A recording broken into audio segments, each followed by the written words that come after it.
Good morning student.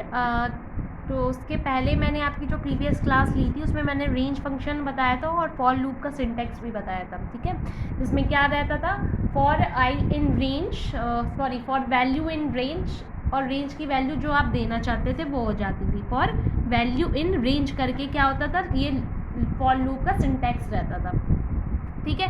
तो आज हम फॉर लूप के ही क्या देखेंगे, प्रोग्राम्स देखेंगे कि फॉर लूप के कैसे प्रोग्राम्स बनते हैं। तो एक पहला प्रोग्राम है जो आपकी बुक में भी अवेलेबल है, पेज नंबर 25 पे आप खुद देख लीजिएगा और साथ में देखते जाइएगा। जिसमें पहला प्रोग्राम है, write a program to print cubes of a number in the range 15 to 20। इसका मतलब क्या है कि आपको क्यूब निकालने, क्या क्यूब प्रिंट करने, किस रेंज में, कितने रेंज में, मतलब किस किस नंबर के, 15 से 20 के बीच में जो नंबर है उन सब का क्यूब आपको क्या कराना है, प्रिंट कराना है। मतलब 15 का क्यूब, 16 का क्यूब, 17 का क्यूब, 18 का क्यूब, 19 का क्यूब और 20 का क्यूब, इन सब के क्यूब को क्या कराना है, आपको प्रिंट कराना है। तो बेटा मैंने बताया था फॉर लूप क्या काम करता है, कि फॉर लूप माने क्या होता है, लूप माने होता है कि किसी भी वैल्यूज़ को, मतलब आप बार बार वैल्यू को ना लें। जैसे 15 ले रहे हैं, फिर एक बार तुमने प्रोग्राम बनाया 15 का, फिर 16, 17, तो लूप क्या करता है, इकट्ठी वैल्यूज़ को ले लेता है और क्या कराता है, लूपिंग मीन्स क्या होता है, बार बार सर्कुलर मोशन में मूव कराना। तो पहली बार वैल्यू वो 15 लेगा, 16 लेगा, 17 लेगा, 18, 19, 20, तो इतनी सारी वैल्यूज, मतलब सिंगल सिंटैक्स क्या करेगा, मल्टीपल वैल्यूज़ के लिए काम कर लेगा। फॉर लूप क्या ले लेगा, 15 से 20 तक की रेंज ले लेगा और ये सारी सिंगल एक लाइन में क्या करेगा, मल्टीपल वैल्यूज़ की क्या कर देगा, क्यूब निकाल के दे देगा। इसलिए हम फॉर लूप का इस्तेमाल करते हैं या लूप का इस्तेमाल करते हैं। तो सिंटेक्स आपको पता है, फॉर वैल्यू इन रेंज, ठीक है, ये तो आपको प्रॉपर सिंटेक्स होता है। अब यहाँ पे जो प्रिंट निकालना है क्यूब का, वो किसमें, 15 से 20 के बीच में निकाल, इट मीन्स रेंज में जो हम वैल्यू लेंगे, क्या लेंगे, 15 से 20 के बीच में लेंगे। तो फॉर वैल्यू, वैल्यू मीन्स कोई भी वेरिएबल, मतलब वेरिएबल कहाँ से कहाँ तक लेना है वो लिखा जाता है। तो कुछ भी लिख सकते हैं यहाँ पे, आई की जगह आप ABCDEFG जो भी लिखना है। तो for value in range, range कहाँ से कहाँ तक ले जानी है हमें अपना जो नंबर प्रिंट कराना है उसका क्यूब, वो 15 से 20 तक का कराना है। तो बेटा यहाँ पे क्या लिखते थे, स्टार्ट और स्टॉप, मतलब यहाँ पे क्या लिखते थे, जहाँ तक जाना है उससे एक ज़्यादा लिखते थे कि नहीं लिखते थे, क्योंकि इसका आउटपुट रेंज का क्या आएगा, 15, 16, 17, 18, 19, 20, 21 से एक कम, तो 20 तक हमें ले जाना है। तो यहाँ पे एक वैल्यू ज़्यादा ऐड करेंगे, ठीक है, क्योंकि क्या होता है, स्टार्ट और स्टॉप, स्टॉप से एक ज़्यादा लिखा जाता है, यहाँ पे लिखा जाता है। तो हमारा सिंटेक्स लिख लिया हमने, for I in range 15 to 21। अब आई वैल्यू कहाँ से कहाँ तक ले जा रहा है, आई मतलब क्या है, लूप चलेगा आपका, पहली बार आई की वैल्यू कितनी हो जाएगी, 15 हो जाएगी। तो पहली बार आई की वैल्यू 15 हो गई, तो प्रिंट क्या करा दिया, आई करा दिया प्रिंट। यहाँ पे print cube of a number, किस नंबर का क्यूब निकालना चाहते हैं, आई का। तो आई हमने यहाँ पे क्या हो जाएगा, हमारा प्रिंट हो जाएगा। प्रिंट क्या हो गया, आई हो गया। आई मतलब पहली बार में क्या रहा, 15 रहा। फिर प्रिंट क्या करा रहे हैं, प्रिंट इज क्या करा रहे हैं, आई डबल 3, मैंने आप डबल मल्टीप्लिकेशन 3 मैंने आपको बताया था। इस ऑपरेशन का नाम क्या होता है, एक्सपोनेंशियल, बता चुके हैं मैं पहली क्लास में।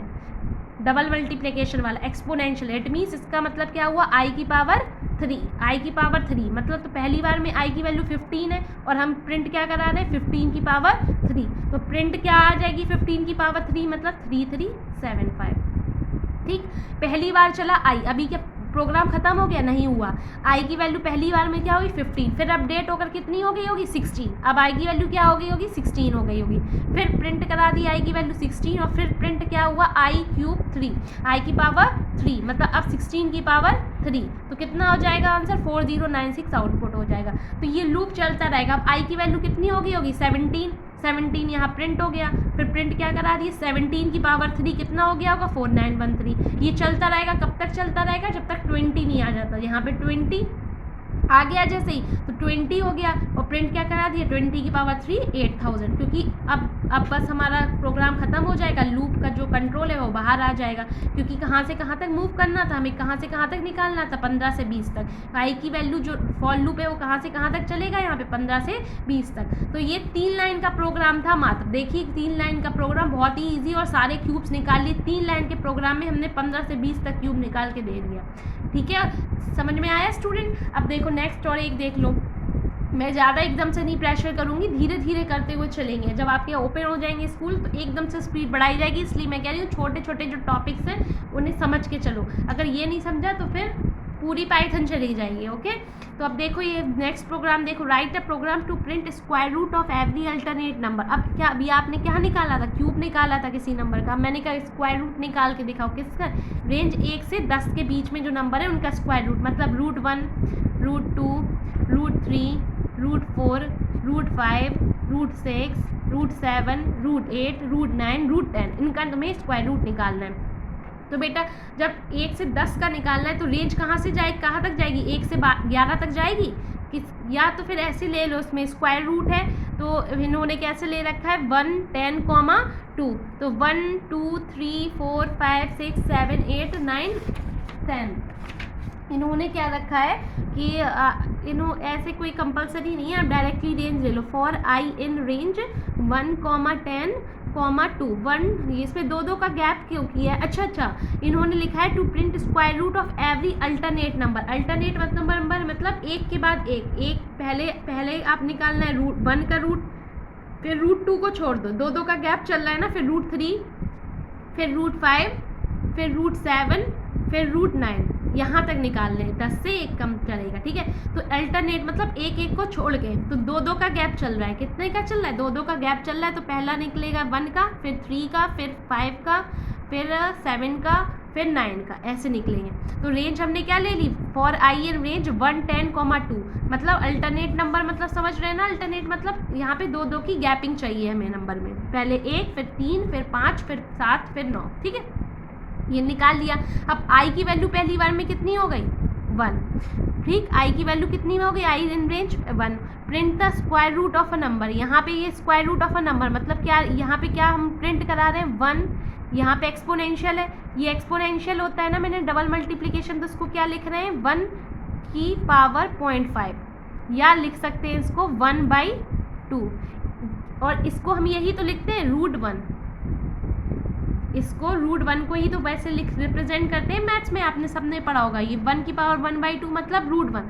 तो पहली बार में आई की वैल्यू हमने क्या ली 1, और हमारा प्रिंट होके आ गया √1, ठीक है। अब आई की वैल्यू क्या हो गई होगी, आई की वैल्यू 2 की गैप में आई की वैल्यू हो गई होगी 3, तो अब की वैल्यू क्या बन जाएगी 3 की पावर 0.5 मतलब √3, ठीक। उसी तरीके से अब आई की वैल्यू क्या बन गई होगी 5 बन गई होगी, तो यहाँ पे क्या बन जाएगी 5 की पावर 0.5 मतलब √5। उसी के बाद फिर क्या बन गया होगा 7, फिर 7 की पावर 1/2 मतलब √7, फिर कितना बन गया होगा 9, फिर 9 की पावर क्या बन जाएगी 1/2 मतलब √9। तो इस तरीके से हमारे सारे स्क्वायर रूट प्रिंट होकर आ जाएंगे। सिर्फ 2 लाइन का प्रोग्राम है, कोई भी कन्फ्यूज़न हो तो आप मुझसे प्लीज़ पूछिएगा। आज मैंने सिर्फ फॉर लूप, उस दिन मैंने सिंटेक्स बताया था, आज 2 प्रोग्राम्स कराए हैं फॉर लूप के। मैं असाइनमेंट में 2 प्रोग्राम्स भी दूंगी और आपको जो भी प्रॉब्लम हो पूछ लीजिएगा, क्लियर हो जाएगा। नेक्स्ट टर्न पे मैं वाइल लूप स्टार्ट करूँगी और डू वाइल दोनों को साथ में बताऊँगी और दोनों के बेसिक क्लियर करा दूँगी, ठीक है स्टूडेंट। Okay, thank you.